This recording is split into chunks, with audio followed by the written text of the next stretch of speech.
ನಮಸ್ತೆ. ತಮಗೊಂದು ಹಾಡು ಹೇಳಲಿಕ್ಕೆ ಇಷ್ಟಪಡ್ತಾ ಇದ್ದೀನಿ ನಾನು.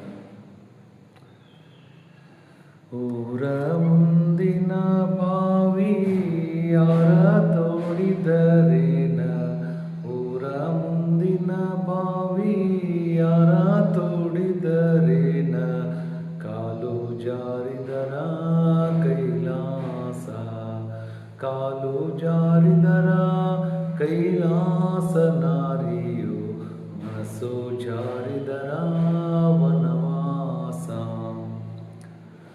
ಊರ ಮುಂದಿನ ಬಾವಿ ಯಾರ ತೋಡಿದರೇನ, ಊರ ಮುಂದಿನ ಬಾವಿ ಯಾರ ತೋಡಿದರೇನ, ಕಾಲು ಜಾರಿದರ ಕೈಲಾಸ.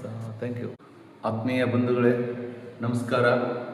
ನಾನಿವತ್ತು ದೈಹಿಕ ಶಿಕ್ಷಣದ ನೇಮಕಾತಿ ವಿಷಯಕ್ಕೆ ಸಂಬಂಧಪಟ್ಟಂತೆ ತಮ್ಮ ಮುಂದೆ ತಿಳಿಸಿ ಬರ್ತಾ ಇದ್ದೀನಿ. ನನ್ನ ಹೆಸರು ಬಸವರಾಜ್ ಸಾಗರ್ ಅಂತ, ದೈಹಿಕ ಶಿಕ್ಷಣ ಶಿಕ್ಷಕರು, ಸರ್ಕಾರಿ ಪ್ರೌಢಶಾಲೆ ಹೊರತಟ್ನಾಳು, ಕೊಪ್ಪಳ ಜಿಲ್ಲೆ ಇವರು.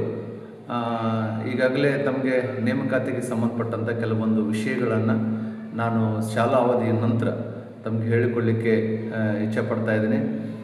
ಈಗಾಗಲೇ ಗ್ರೇಡ್ 1 ದೈಹಿಕ ಶಿಕ್ಷಕರ ಸಂಘ ಹಾಗೂ ಗ್ರೇಡ್ 2 ಇರ್ತಕ್ಕಂಥ PST ಮತ್ತು HST ಒಳಗೆ ನೀವು ಯಾವ ರೀತಿ ನೇಮಕಾತಿಯನ್ನು ಮಾಡ್ಕೋತಾ ಇದೆ ಸರ್ಕಾರ, ಈಗಾಗಲೇ ಅಧಿಸೂಚನೆ ಹೊರಡಿಸುವಂತೆ ಸರ್ಕಾರ ಪ್ರೌಢಶಾಲಾ ವಿಭಾಗಕ್ಕೆ ಕಲ್ಯಾಣ ಕರ್ನಾಟಕಕ್ಕೆ 319, ಅದರ್ಸ್ ನಾನ್ ಕಲ್ಯಾಣ ಕರ್ನಾಟಕಕ್ಕೆ 131 ಪೋಸ್ಟ್ಗಳನ್ನು ನಿಗದಿ ಮಾಡಿದೆ.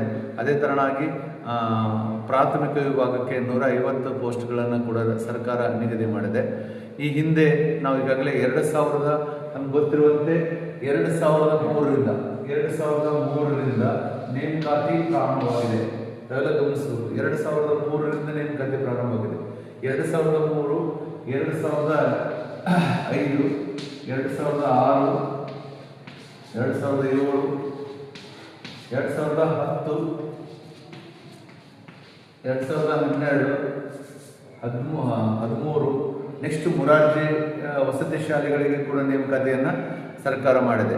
ಹಾಗಾಗಿ ಈ ನಿಟ್ಟಿನಲ್ಲಿ ಯಾವ ರೀತಿಯಾದ ಪ್ರಶ್ನೆ ಪತ್ರಿಕೆಯನ್ನು ನಾವು ನೋಡಿ ಇದಾವೆ, ಅದನ್ನು ಯಾವ ರೀತಿಯಾಗಿ ಬಿಡಿಸಬೇಕು, ನಾವು ಒಂದು ದೈಹಿಕ ಶಿಕ್ಷಣಕ್ಕೆ ಸಂಬಂಧಪಟ್ಟಂತೆ ಯಾವ ವಿಷಯಗಳನ್ನು ನಾವು ಓದಬೇಕು ಅನ್ನೋದನ್ನು ಸುದೀರ್ಘವಾಗಿ ನಿಮ್ಮ ಮುಂದೆ ನಾನು ಹಂಚಿಕೊಳ್ಳಿಕ್ಕೆ ಪ್ರಯತ್ನ ಮಾಡ್ತಾ ಇದ್ದೀನಿ.